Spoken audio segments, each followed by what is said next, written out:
Okay. So this set here it's saying order of 1, right? Mm-hmm. So if we pass a index, like start with the first index. So let's say we are updating the fifth one. Mm-hmm. Okay. So in the worst case, if we are passing the last index in the set parameter, Mm-hmm. so it's going to traverse through the entire list. So it's going to traverse through n objects in the worst case, and then only it's going to set, right? So I think that's order of n for set. So that part alone it's not that clear for me.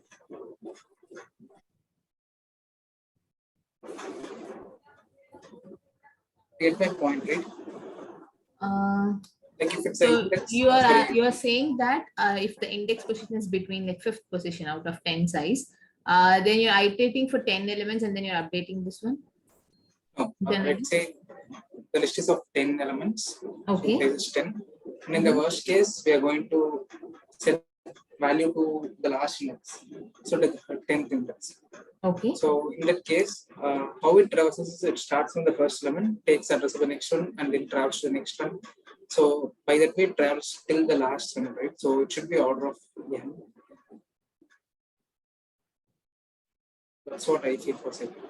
Even for remove, if you're going to remove the last one, so it's going to traverse through the entire list and then finding the last element. Yeah, remove is always O of n only. Yeah, remove is fine. The set alone, I think it's order of n. Okay. See, like whenever the thing which you're saying is on the worst case scenario. So what happens is when you're doing a set operation, you know the index, right? So this will be like constant, like only for that index you're going to update it. But if there is any kind of iteration, like when you're trying to update all the elements in your list, all the elements, in that case, it has to internally go and check the index and update it, where the n number of elements has to be iterated. Then in the worst case scenario, the O of n can come. But we are only figuring out the best case scenarios, right? The big O notation will always come into the best case. So we are just taking the time complexity only for best cases.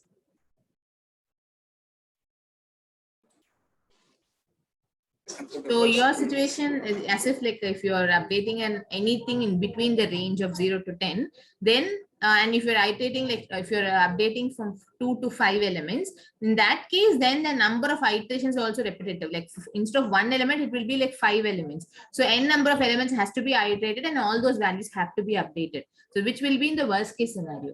But in the best case, it will always be like only one. So if I'm doing only one kind of set operation, then it will always remain there with O of 1 constant. But if I'm doing repetitively for all the elements in my list, I'm iterating this index position and for every position I'm updating the element value, then it would be in a worst case of O of n, similar to your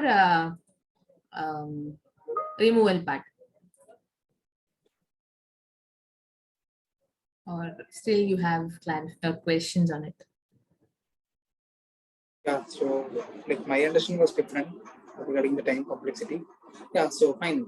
In this case, we'll proceed forward. Yeah, usually the set will not come in time complexity, like whenever you take care of. Basically, the time complexity which we look on as a whole of array list would be always with array of addition, retrieving part, deletion part, and this contains part. This update is like similar to your add.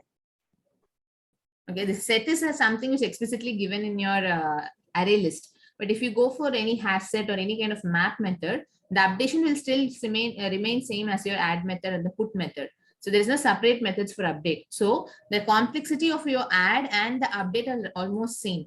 Okay, only in the worst case scenarios when you're trying to add like n number of elements in your list, then the worst case here is O of n. But the best case will always be O of 1 only for your addition also. So add and update are almost kind of similar thing. Okay.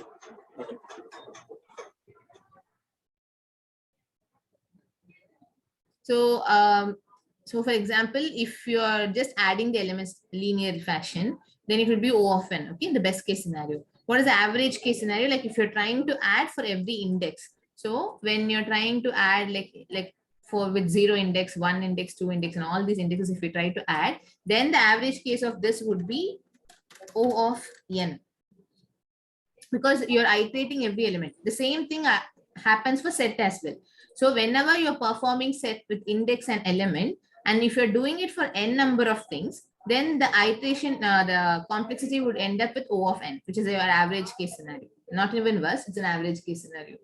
So this would be the next extreme, but the best case will always come up with O of 1. If we take just only the first line, this would be O of 1. But the same thing if you're trying to do for n cases based on index position, then it becomes with O of n.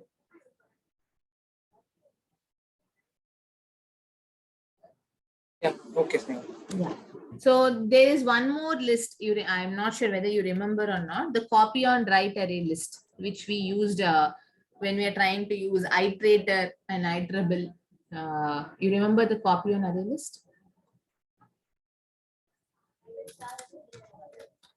Exactly copy on array list.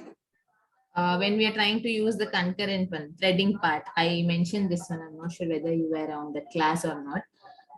So this is something, the copy on array list is similar to your vector, but this one works in the multi-threaded environment. So example, if you have an array list and you wanted to modify that array list, like you're updating every data on every iteration, but it's not happening from one thread, multiple threads are updating that particular list object. So what happens whenever you do that, there will be a concurrent modification exception. So like parallelly, some or the other one is trying to update the same object, which is my list. So when this is a kind of multi-threaded scenario where this is a unique object, but this is being accessed by n number of threads, let's say T1, T2, T3. So all the T1, T2, T3 are trying to update the data based on their behaviors, but it is actually updating a common object. So this is not possible if you are not using a valid kind of list. So if you use vector, you can overcome that concurrent modification. Otherwise, the other way you can do that is through copy on write array list. So this is again thread safe place where you can avoid the deadlock situations and you can update the common object. So the mutual context comes into picture here, mutex. So for that also the complexity would come up in the same structure. Let's keep this copy on write array list. So whenever you copy, the add of time complexity is like compared to multiple threads, you are like taking care of n number of threads. So n number of threads and n number of iterations for your addition part. So based on the position, you will be adding the value, right? If for example, index 0, you'll add some value, index 1, you'll add one value. This is being taken care by T1. Now all of a sudden T2 is coming and adding one more element, say 31 in that list. So let's say T1 is adding an index with 67 and 78. Parallelly, T2 is coming and adding a data of 87 and 89. So when two things are happening together, when you're trying to update in your list object, you have reference of 0, 1, 2, and 3 index. So which value should pass where? So you'll have a confusion of inserting it. So to avoid such confusions, always when you're using copy on array list, the addition part, like where you add your data, happens only through your index, based on index. So it's mandatory that you need to provide the index if you're using the copy on array list in a multi-threaded environment. So based on the position only you're going to add. So if T1 is coming, it fixes, like if this is the one which is coming into the picture first time, then it takes the position of 0. Now T2 comes in, so it checks whether the 0 is occupied or not. Then it takes the next relevant index and then adds the next element 87. So where your index plays a major role, so the addition will not be as simple as your array list or linked list. It will not be O of n. Instead, it would be O of n because you're actually searching every index and then adding that element. So where you're responsible to cross check whether that index is taken care or it is open for another data set in it. So you're responsible for indexing and the number of loop iteration. Every time the index is present, it's empty or you have some space, that thing happens on based on indexing. So the complexity of this your addition part for your copy on array list will be O of n. Are you clear in this? Yeah, this part is clear. Okay.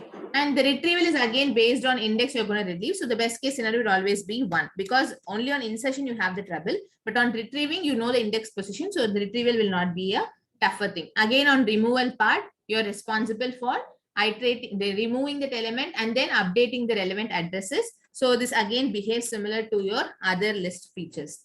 So this is again same. And then the update part, again, the best case scenario would be 1. Because you know the index already. So since you have index already, it will always end up with a static or like fixed one, best case. If you don't have index and if you're dependent or on iterating multiple times, then it ends up with O of n. And again, the contains also end up with O of n, where you're trying to check the entire list to confirm whether your element is present in it or not.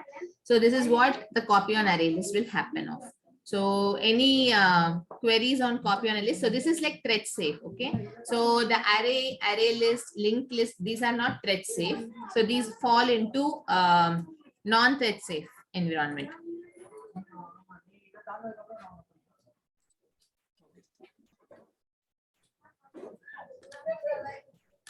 Okay. And these ones would be thread safe. So whenever you have your multi-threaded environment, you can prefer to use these things. So the other one was your vector. Okay, have you tried using that vector?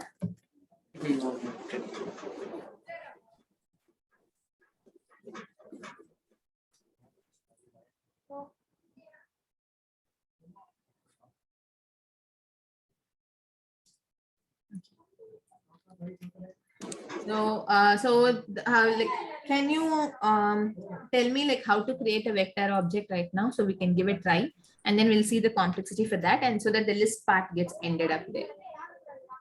Then we can move on to the set. So vector is more of like list only, right? Yeah, vector is same as list. Only thing is, let me create an object of vector.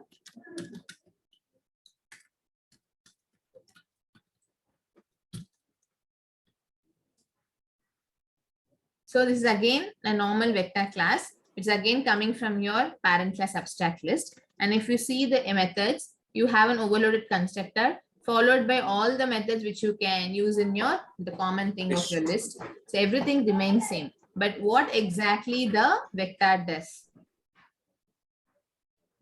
So can you just read this description so you get a better idea? The class implements a global array of objects. Like an array, it contains components that can be accessed using an integer index. However, the size of a vector can grow or shrink as needed to accommodate adding and removing items after the vector has been created.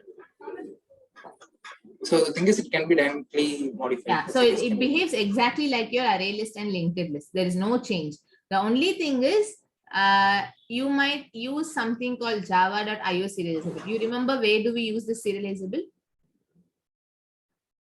So I think it's an input and output processing, like stream data processing. Yeah, in stream data processing, but what is the need of serializable? About buffer, right? So No. Why do we serialize the data? Serialize is kind of wrapping your data into a encoded format of thing. Whenever you're transferring your data from one source or one server to another server.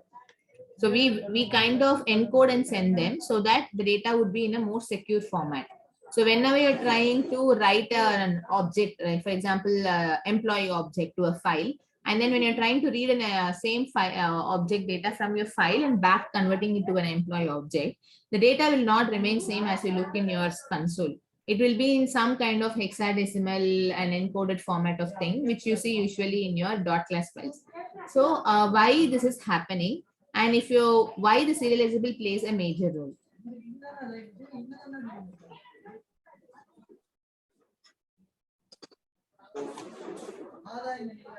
not getting it. Okay. So I think maybe you might have missed that class. I'm not sure. So the thing is, the serializable is something very much important when you're trying to transfer your data.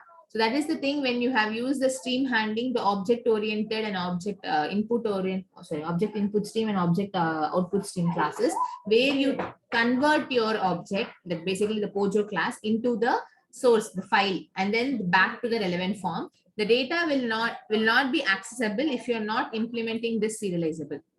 Okay, this is just again a blank interface, a marker interface, which doesn't have any kind of implementation methods. It's just a random thing. Okay, whenever you're using the object output stream or object input stream and your class is not implementing this interface, you end up with an exception. You will not be able to transform your objects from file to object class or in the vice versa, because this is something expected by your system. Only if it is present, I'm okay to convert your data of your object output stream.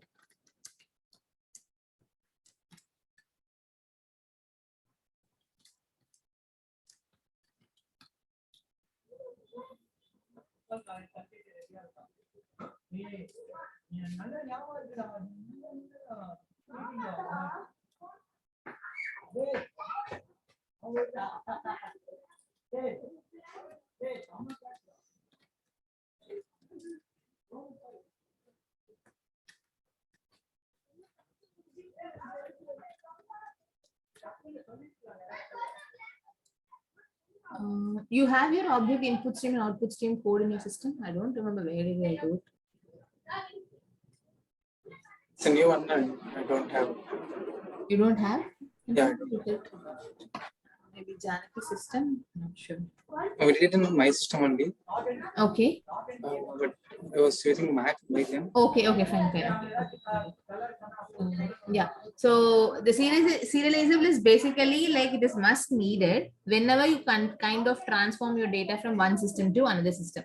So if you're not implementing that serializable internally, you might end up with exceptions. So only if you have serializable in your relevant object classes, you are okay to deserialize your data back from your file to object class, and then same thing on serializing to file. So this is one thing. And why did it come for serializable? Now I forgot it. So we're discussing about vector. Okay, yeah. So let me go back again to vector.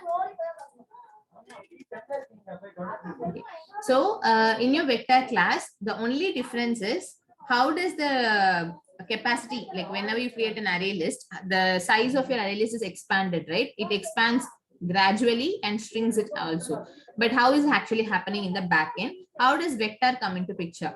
So there is a minor difference, but it's a major difference to understand the concept of vector and array list. The vector will increment the size 100%. Okay. For example, if you're not defining any default size, okay, for your array list, how do you usually create your array list? This is the way. So if you're not defining any size, what happens? The array list internally will create a buffer. So example, right now I don't have any capacity. So what happens? It will have its own default capacity. Let's say the default capacity is 32. Internally, whenever your list is growing, it will increase only by 50%, not immediately to 100%. Whereas vector, what has it's my default is 32, but I'll update it to 64 immediately if you're using my vector object. So the growth is very much fast. So it increments 100%. Whereas in your array list, that happens gradually. It's not like at first go, you'll not implement 100. As you add the elements, I'll add it back. I'll take care of it, but it's not 100%. It's always like partial only. Whereas in your vector, it will like completely take on. This is the main thing. And the second thing which I mentioned is thread safe. What is thread safe? The only way to achieve the thread safety by not locking your objects, like when you're working on single object, which is common for multiple threads, you have to ensure that you're having a synchronized block or any kind of lock system in your object, so that the data will be released or the object will be released only if that particular first thread takes care and updates the operation. Say example, if T1 is holding the list object, what happens? This object, this handling of list has to be in a synchronized block, which can be a method or it can be any static synchronized block. It can be in any way.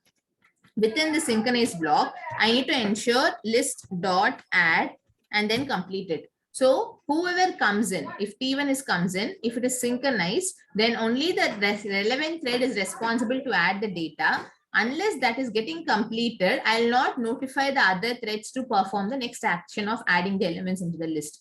So this synchronized block is very much important. So that synchronized is otherwise called as thread safety. So that is why we say vectors are thread safe or they're synchronized, whereas array list, array linked list are not synchronized because they are not having control on updating a common object which is used by multiple threads. So you can even mention the thread safe as synchronized. because this is the a term or a keyword which we use when you're working on a mutex environment. Okay, so that is one more difference when why do we go for vector compared to copy and write array list. We prefer vector if you're ensuring you're working on a multi-threaded environment because it grows dynamically. Even the copy and write array is similar to your synchronized model, but this is like it will take care of your control. The synchronized comes in with internally from your array list itself, whereas in vector you have to write your logic in a synchronized block. So this is the first thing on the vector. And the default capacity like which you use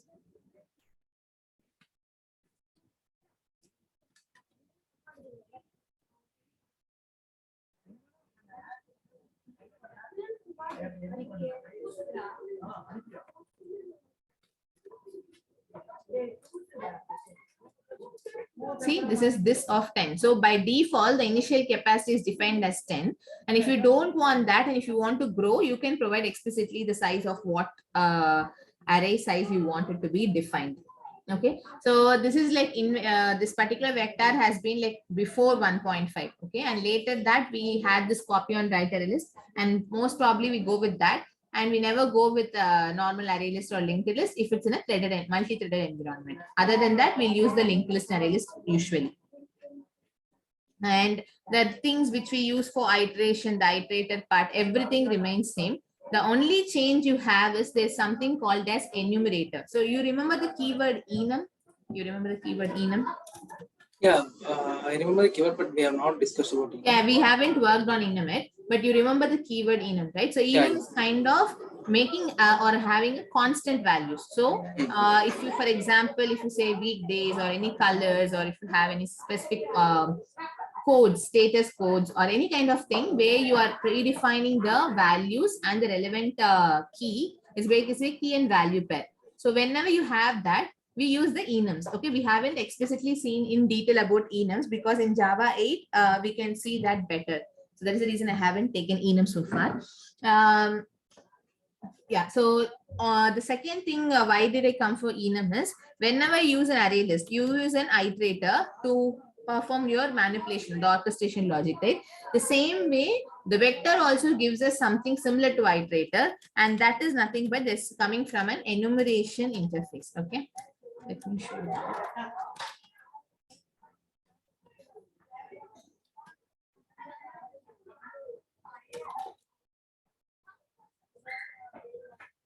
So this is similar to your iterator, okay, but this was introduced before Java 1.5. So you can see this with JDK 1.0, and then the methods you have is has more elements and the next element. If you see the same thing for your iterator,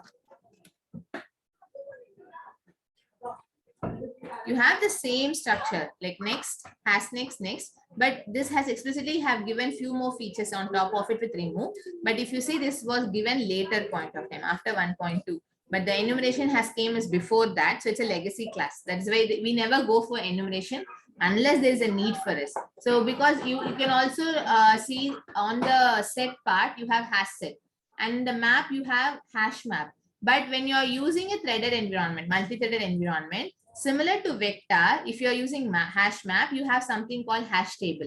So if you're using for thread safety environment, we prefer to go with hash table. Otherwise, we just use hash map because internally both this acts as a dictionary. It's a key value pair. But only if it is multi-threaded, we give preference to hash table because that locking mechanisms are better taken care in that particular collection rather than in the usual collections which we use mostly. So the major difference we use this is like the enumeration interface, okay, to iterate your data. So for example, the way we add your data would be remains same. So whatever you create. So if you see, this is again generic specific, you can create whatever type you want over here. And this is also accessible only for your relevant object classes and not for your primitive types. So if I'm giving something.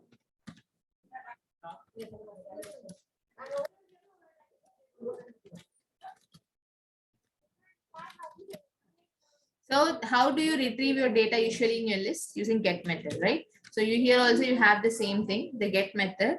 and you can retrieve your data. So all this things similar to your list, all the performance will be same thing. Only thing is, in case of iteration, they have given specifically the enumeration interface for vector, but not for the usual things which we use as your iterator. That is the only difference. So how do you create your enumeration again? So can you tell me how can I create a reference for enumeration? New interface, right? Yeah. So which object should I use?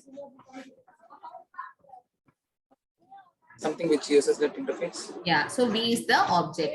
And if you see here, there's something called elements. Okay.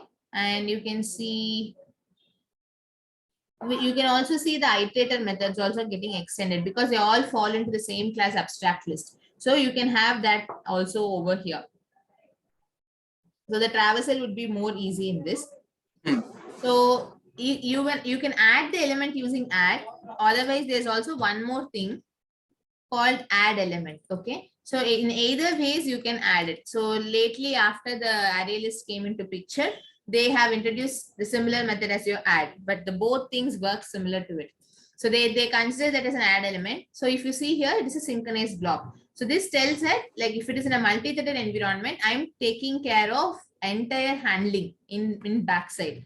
If I go for normal add method, in case of your vector class, it is even synchronized. But if I go for array list,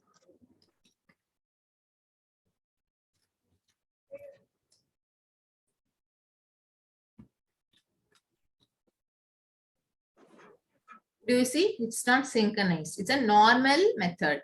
So the only difference between your vector add and the array list add is it's synchronized. So whenever you're using multi-threaded, you can blindly use your vector class. That is the only difference you have to take care of in your array and array list. Apart from that, the time complexity, everything remains same. And you don't need to explicitly take care of your mutex handling. Synchronization. Yeah, that's it. So now what should I do? I'm collecting the elements. So in your array list, you use an iterator to collect and you get it through an iterator object. Now I have to get it through the elements object. It is nothing but the enumeration interface. Now post this, the same thing. If you have that element, I'll take care of it, otherwise not. So to do that check, what was the one we had here? Has more elements.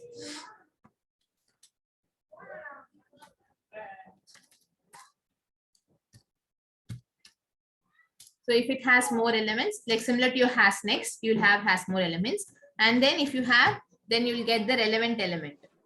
Okay. How do you get the next element? There is a next element here. So you use that and fetch it out.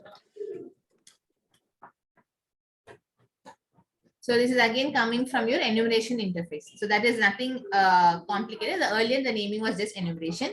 And only thing is, if you're using multi-threaded environment, like you're having a runnable interface and you're writing all your logic in run method, and you're responsible to create your threads. Instead of one thread, you're trying to have more than 2 threads or 3 threads. Then I prefer you to go for enumeration or vector class instead of going with normal array list. That is the only difference you have in case of your vector part.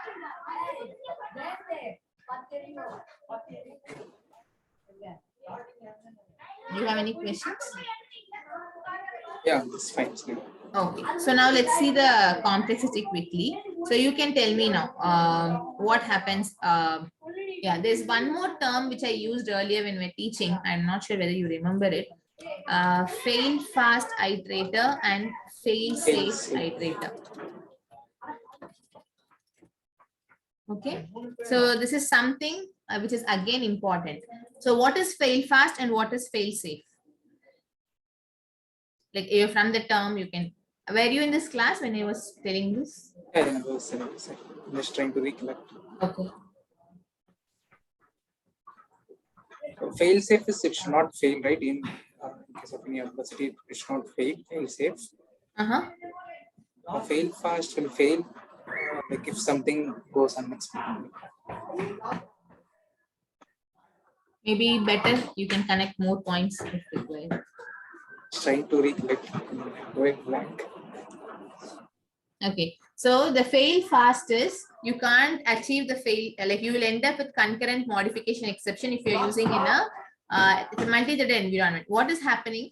let's take the same use case. So if I'm using the list one, I need to update the list immediately with T1 data and T2 data given by those two threads. Okay. So the same object is getting handled again and again. So I'm modifying the same object. So don't think about threading concept right now, but just understand your iteration. So using iterator, list.iterator, you're trying to go and add all the elements in it. So every time your data is getting updated on only the common object, which is your list. So where if you want to do any kind of fail fast, you always prefer to go with for each loop.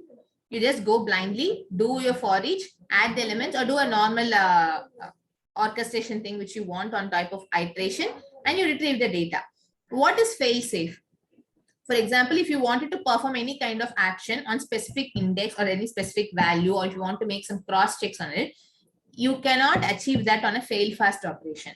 Fail fast is like a robot. It tells only what you does. Fail safe is like it takes care of the internal behavior as well. So you never end up with a runtime exception similar to your concurrent modification exception. So that is the reason if you're trying to go only with fail fast, and if you ensure that I might not end up with any kind of exceptions in my system, even though there was any change happening later point of time, then you can blindly go with fail fast. But if you're ensuring that I might come with some exceptions, since it's a multi-threaded environment, or multi-threaded is just a plug and play role there, that's it. But if you have such kind of scenarios, then it's always preferable to go with fail safe method. So the fail safe is nothing but your iterator or synchronized block, where you can actually take care of everything. So that is the main thing. We always prefer to go with the fail safe. So the fail safe and fail fast are actually coming under the terminology concurrency. That is nothing but the multi-threaded environment. So you can blindly say like the fail safe operator will always end up within your concurrency, the threaded environment, where they are actually thread safe. And if you're using synchronized block, then you can blindly say they are fail safe. If they doesn't fall into your threading concept, then they come under fail fast. The basic ideology. Okay. Okay. Any questions? Yeah, fine. So if I say can you tell me what all things come under fail safe and among these five? So thread safe or fail safe, right? Yeah. So these are fail safe. Yes. Just mention here.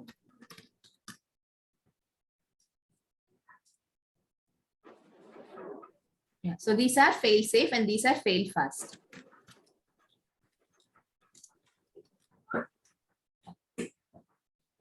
Okay. So now can you tell me the time complexity for your vector?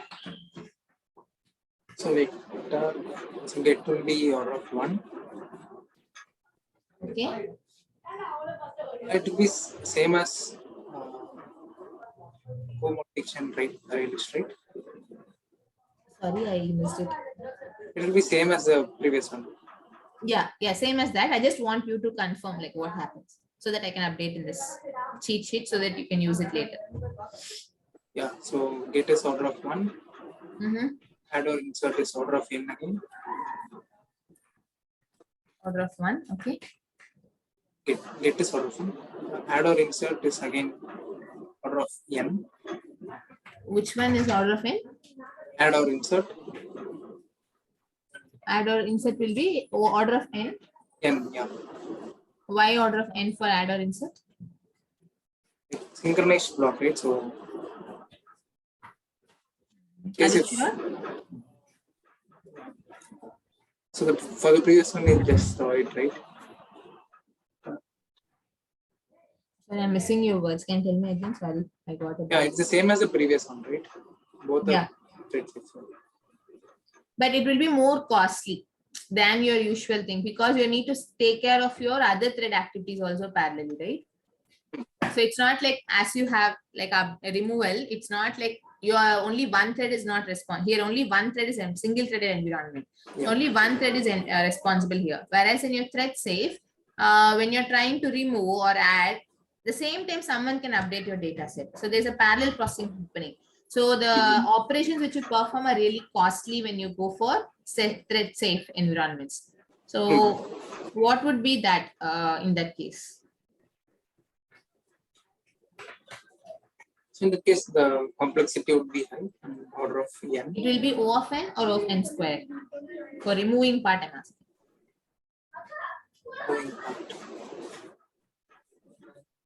N squared is the worst case, right? So I think it would be n1, not n squared. N only. Okay. Yeah. For the other one, update. So you have an explicitly an update set method in case of ring, right? If I wanted to do this, you can again do the set method and you can provide the updation thing. So everything same as your array list. Sure.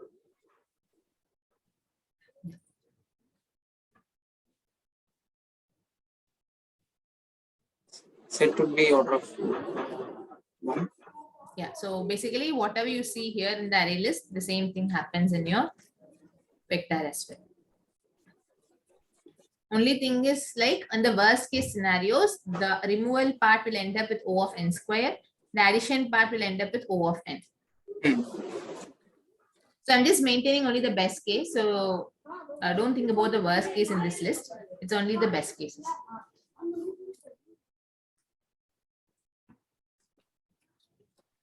Okay. Now let me come back to paint.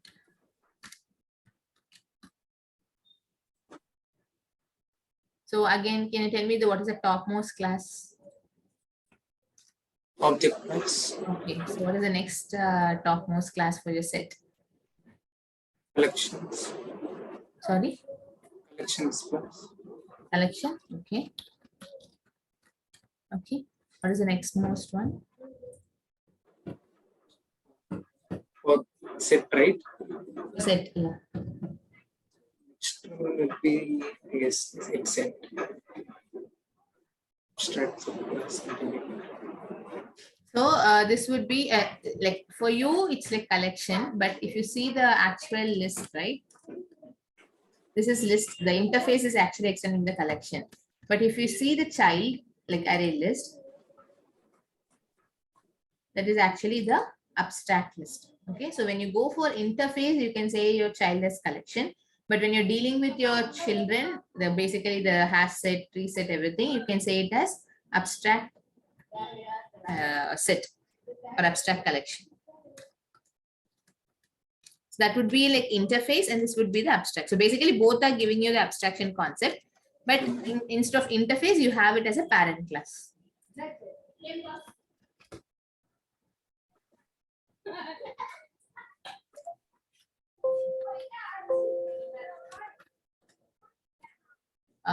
Now, what would be the child for your abstract collection now here? So yesterday we saw for abstract list, the abstract collection had abstract list. So now we're dealing about abstract set, right? So what do you have now? Yeah, it would be abstract set. An abstract set, okay.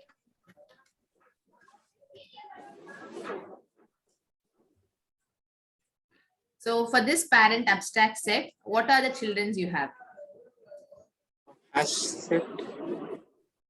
Yeah, okay, hash set. Anything else you remember? Tree set. And there's one more thing called enum set, but we never use that. But as per the hierarchy, you get this also. And there's one more thing, like linked list, you also have your linked hash set. We dealt with only the hash set, right? Yeah, so basically this linked hash set is basically children to your hash set. It's not a direct child to abstract set, it will be a child to your hash set. So the hierarchy will be like this. This comes here and this comes here. Okay, so where do we have all these things? From which package do we have? All the set related things. Which package do we refer to? Sorry? Lang. Is it Lang? Can you confirm? Util, okay, util. It's util. So all your collections comes from util package. Okay. So now let's tell me like how to create a set. Like let's first create a set reference, and this time I go with So the basic feature of set is it can't have duplication. That is the main requirement. It won't have any duplicacy, and internally it works as a hash map key and value. So all your hashing logic, the bucket logic, which you have learned earlier about hash map. So internally the hash set and everything works with your hashing algorithm. So the data structure behind hash set and hash map is hashing. So, but we explicitly never say as hash map for hash set because we don't maintain the keys, whereas in hash map, we maintain the keys. That is the only difference. We just add the values and they take care of the keys part. Whereas if you are like very much dependent on the keys too, then you go for the next collection, which is map. So for the map, the thing is we have some default capacity, something like that, 16. The load factor you have, same thing, even for set you have it. So the list is kind of an array structure. So whereas in your set, it is similar to array structure, but it is maintained based on your indexing. So similar to indexing only, the set also works. But here the indexing is something is getting created through your hashing algorithm. It is not like very direct index as you give in an array or array list. So all these index gets created because you're going to maintain a unique data set. Whereas in list, it's like you can have duplicacy. So I don't need to maintain like this particular position is having this data or not. I'm not very much bothering about that. But in case of set and map, I have to ensure that my data is unique or not. And I can't have a same key. Like I can't say my door number and your door number is same. And we can't have the same mails getting delivered. So to avoid such scenarios, we have this hashing algorithm which defines your index position. And on top of that, if both of you come up with a similar indexing, then internally I'll create a chain like, okay, this index position, then I'll create a tree or kind of a internal node representation of your list where you have the object element and the next address. The same thing, I internally create an array within my hashing algorithm. So the structure would be like,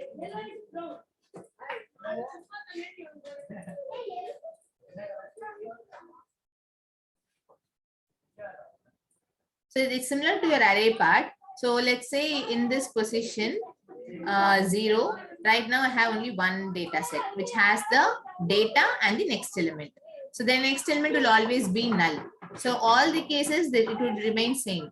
So whenever there is a clash happening, so whenever when you define your hashing algorithm to define this index position, and if your index is finally coming up with a common value for most of the things, then what do? We create a chain of nodes so that in this place you have another node representing the next element in that particular index.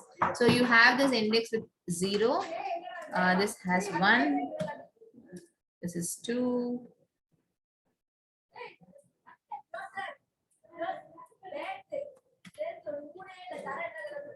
This is 3. So this 0, 1, 2, 3 is getting calculated using your hashing algorithm, all the bucket concept and everything, where the load factor is the main thing which is getting considered.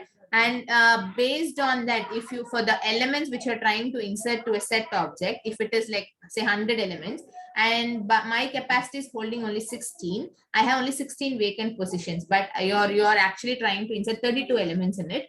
So I might not be sufficient with the 16 positions. So to avoid such kind of confusions or to increase the capacity, internally I'm maintaining an array kind of thing where I'm mapping the tree structure, the binary tree structure, where you have the element and the next data. So the linked list concept, the list of concept where you map based on the data and the address, that comes into picture. So in each index, you can have n number of elements mapped by the relevant positions of next address and previous addresses.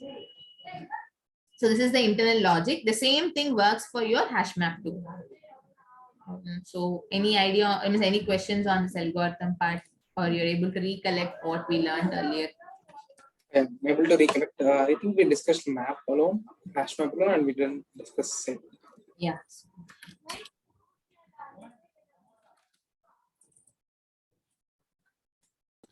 Set is again an interface, so you don't need to create a reference for it. Whichever class implements that particular set interface, you can just use that one directly over here.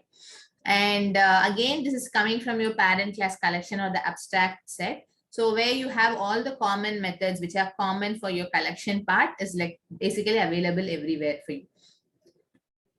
Now the creation thing, let's go to hash set so you can see how your object gets created.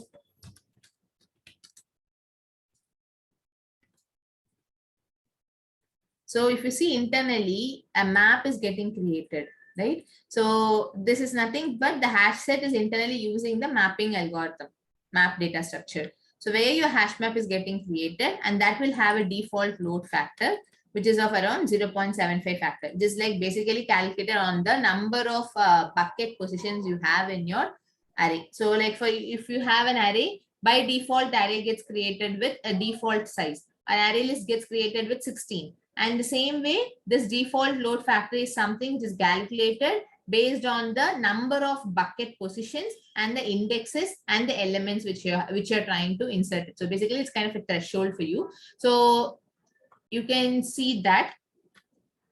So in the set part, the object is getting created only for map, and there's nothing like explicitly set. So internally, the hash set is also taking care of map.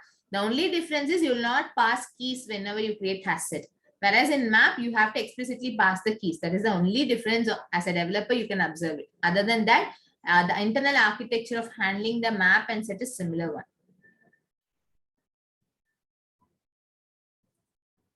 Okay. This is again an overloaded method. If you want to increase your capacity, you can do. And apart from that, all your operations, right?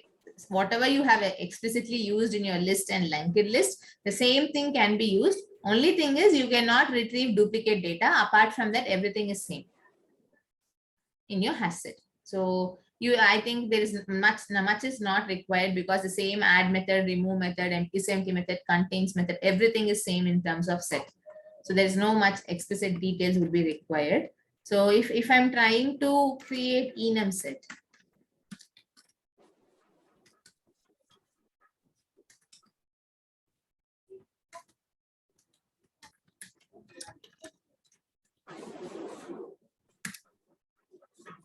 okay, that actually coming from another parent class enum, which is again extending your abstract set. Okay, so you need to have the enum. So like for example, calendar days, or if you have monthly days or any specific status codes. So and if you have only that kind of data, unique data, then you can go with the enum set. Mostly we never go for that. We end up only with enums and not with enum set, because enum is also giving you unique data. Why should I create an object? Instead, I can just create an enum, and which can hold any type of data as like primitive thing where my memory size would be very much low, rather than creating an object for my enum set interface or the class and then reusing them. So to avoid such things, we always prefer to go with enum. We never go for enum set. But you just for an awareness, you can ensure that you have something called enum set. Okay. And if you observe, the hash set is a normal class. Okay. If you see the enum set, it's an abstract class. You see the difference? So this enum is again a class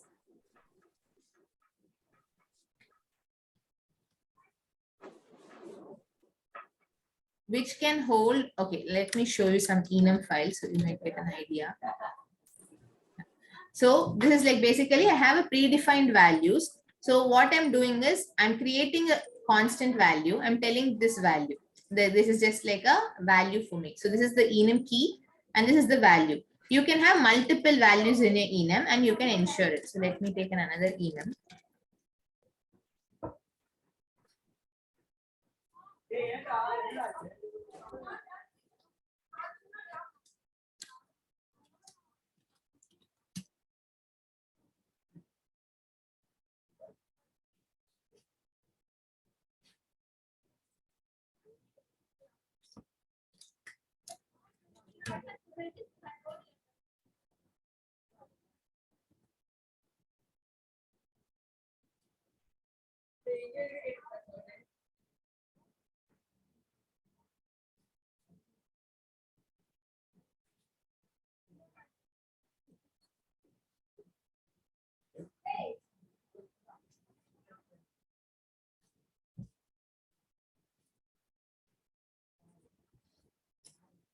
Okay, luckily I'm not getting anything which I wanted to show.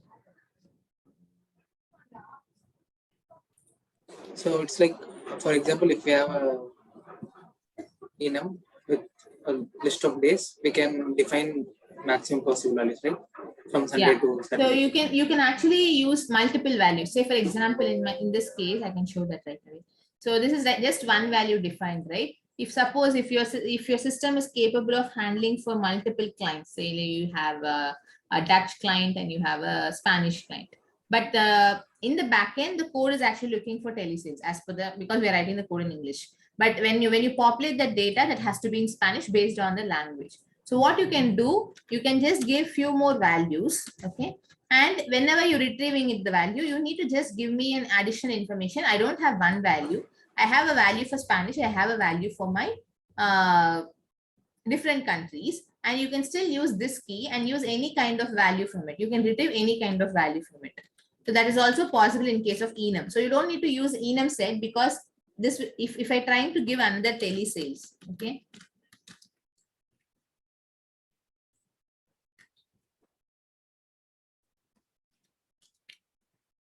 So you can see the duplication is not getting allowed here. It tells you immediately there's a duplicate field. So anyway, it's not going to give me duplication. So why do I need to go for an abstract class, create an object? Instead, I'll create this enum and use it. So this is just a keyword similar to your volatile, synchronized, or static keyword. So you just create a class similar to your class. The object structure would remain similar to your class. The only thing is you don't need to create any object. You can just directly call channel enum dot and get the value. So it's more of a static class behavior. You don't need to create any object. But if you go for enum set, you have to create the object wherever your child is getting called with enum set, and you have to recreate your object. And on that object, you have to use the methods from your enum set. So these are the methods which you have. Value of. So basically the same value of can be used in your enum too. Right? So if you want, so if you see this one, I'm just using the value of method and I'm passing the relevant enum value, and that's it. So I'm using again a value of. So instead of using value of or of method, in your enum set, they are giving explicitly a method called of. Okay, which tells you which element are you trying to get, and then you're returning that result. That's it. So at the end, you're trying to return what type of data you want, any kind of data type. It can be any data type, and you're trying to retrieve it. So enum set is basically for your object classes, whereas enum is like a static class. So where you can have like a normal static keys. That's it. It's not like object, or it's not like your OOP concept. This is normal static primitive constant. Similar to that, you can go with your enum key. So enum, is it frequently used in coding, or how is it? Yeah, enum is preferably used in coding. Like if you have like a common date timestamps, or if you have any constants, for example, if you're going for a microservice architecture, you have service names. Say if suppose 10 services are getting connected in a single architecture framework, then what do? Is they maintain all these names in a enum file and they reuse it. If you have some constants, okay. So this constants is something like you are going to use every time in your system. These are predefined. So in that case, what you can do, you can create instead of final class, you can even create an enum file, and you can just give Spring profile cloud in this format, and then you pass the relevant value in it. That's it. So wherever you want, you don't create an object for your constants. You just call constants dot and get it. So for example, if I'm going into address.java, and let me go here and say, that's it. I get all the keys which I need to use. I'm not creating any object. It acts similar to your class static file. Okay, let me go to the charge type enum where it is. Okay, let me go to the charge type. So what happened? I just created the charge type enum. Yeah, it's like a normal object reference. So wherever you want, you just tell this type, and wherever you have the relevant values, you use it as a constant. There is nothing like a separate data type like your object. You just call it and call them. So if I wanted to use it in any of your class, let's go again back to charge item. Let's see here, I just go charge and item dot, and I get the relevant key values. So if you want that key, you can just give this, or if you want anything from that particular class, you can use get value and retrieve it. So the get value is nothing but the value which you provide within double quotes. So this is the key. So this is the enum name, and this is the value of that particular enum. So if you have have more than one value, right? Yeah, you can have more than one value. So whenever you're having more than one value, you have to provide the relevant naming structure from it. So I am actually looking for that reference. I don't know where that went off. Let me give a try again. Yeah, so if you see here, this is a key and this holds multiple values, right? I have name, charge category name, and description. So based on your use case, if you're trying to retrieve the relevant naming structure, you go and get it from it. So one holder which can hold multiple values, and for every value, it's a string. So it's again a string. So you have to give the relevant naming. So whenever you're trying to retrieve that, you can just give the getters and retrieve the data. So similar to your Pojo class. So you have your getters, and we don't give setters because this is a constant file. So we don't set any enums. It is we avoid the setters a method. We just reuse them. So we use getters, and whenever what type of value you want, you can get the values from your enum, and you can do the comparison and get the relevant value. This is all like kind of manipulation you do on top of enum. But this is the way we actually depict the representation of your enum keys. So you can have one value or you can have multiple values, and from all those values, you can retrieve the data.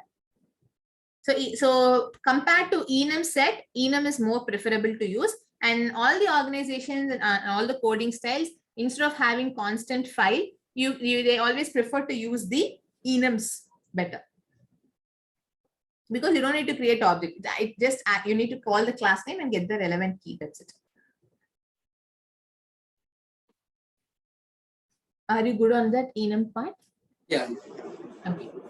So let me go to the. So this is one way for the set. The other one is your tree set. Okay. So when do we go for tree set?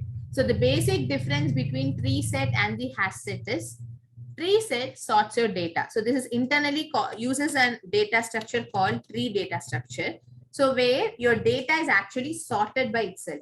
Okay. So if you see the tree set,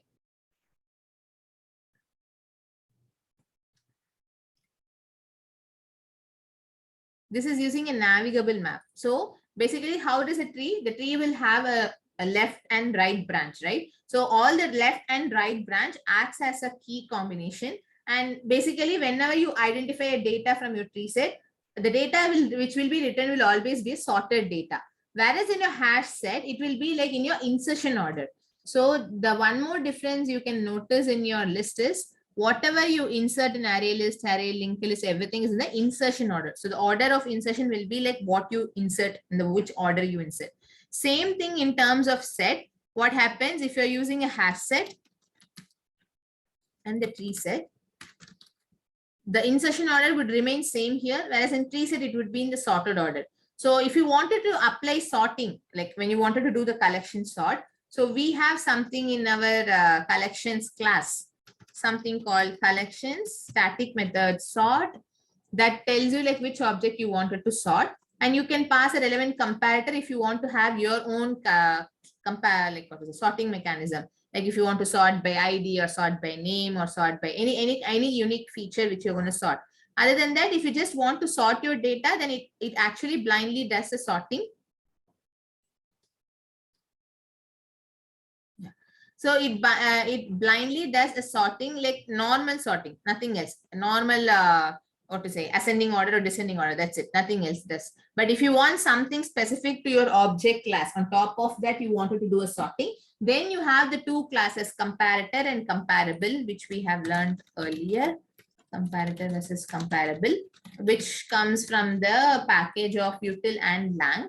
So we use that interface and provide our own like a sorting logic, and then we use that comparator. We pass that comparator object. So if you want to use that comparator, you can pass, or otherwise you can just give collections.sort. So your data gets sorted immediately. So whenever your data is in insertion order and you wanted to sort your data, you have to do one more operation on top of it. Whereas in your tree set, you don't need to do that. The tree set internally takes care of sorting. So the sorted map, navigable map, like all the things, whatever we are doing for sorting, the tree architecture, the data structure of binary tree is getting taken care of here.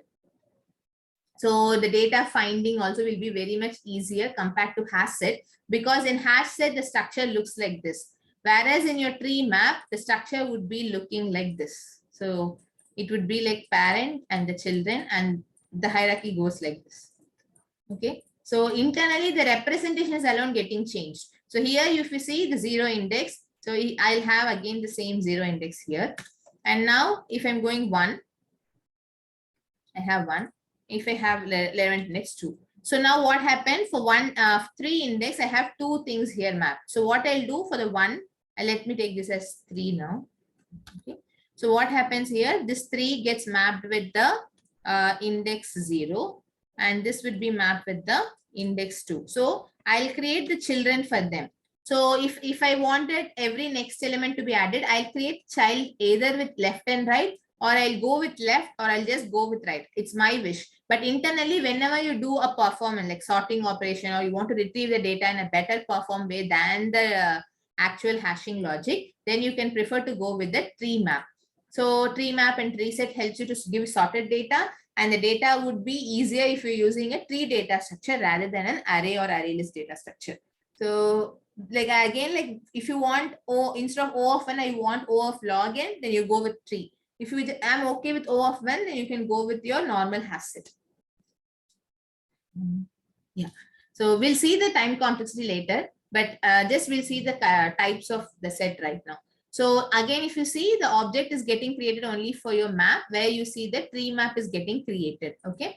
So for you, one question, whether map comes into the abstract collection or not.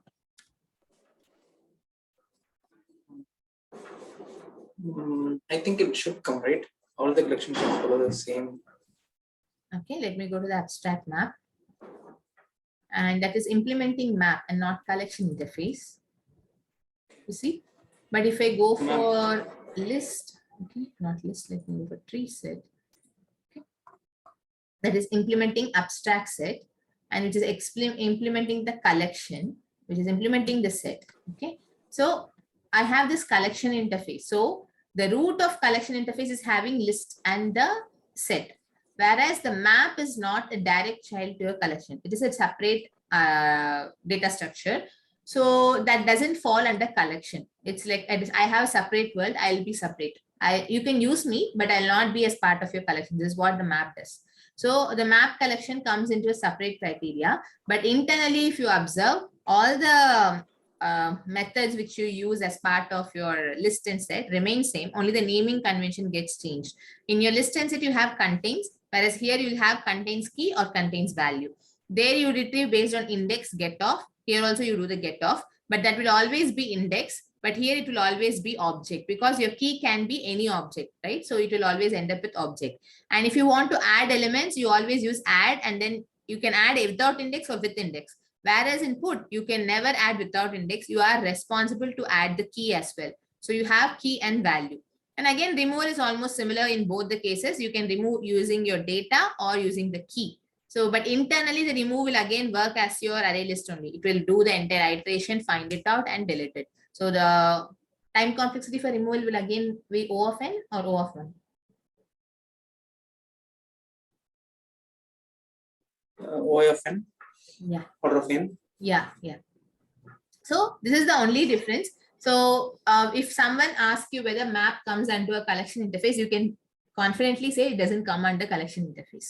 So it comes into a separate hierarchy. But usually if someone asks like what are the collections have you used in Java, they say Java, list, set, and then map. But if you see the hierarchy of that one, the map doesn't come into the collection interface. So it has a separate one abstract map, but it doesn't come into a collection interface. So that falls into abstract map. Okay. Yeah. This is the thing we need to know. Let's quickly see the operations which we can perform. Set operations are almost same. So I want you to like before winding up, I want you to explore this navigable set, navigable map, sorted map, because these are something we never use directly. We just use tree set or hash set. We never go and create navigable map or tree something else. A tree map also we never create. We use directly from a set, or just we use the tree map. These are the names we use. The sorted map, we never go for sorted map and create an object, right? So I want you to explore navigable map, navigable set, and where does actually these fallen. navigable set. So what is this sorted set? So I want you to address the sorted set part because it again falls from set interface only. But what is this sorted set? What is this sorted map? Okay, I want you to explore that. Okay. Okay, only on the sorted and navigable. Nothing else is required. So just explore those classes from your thing.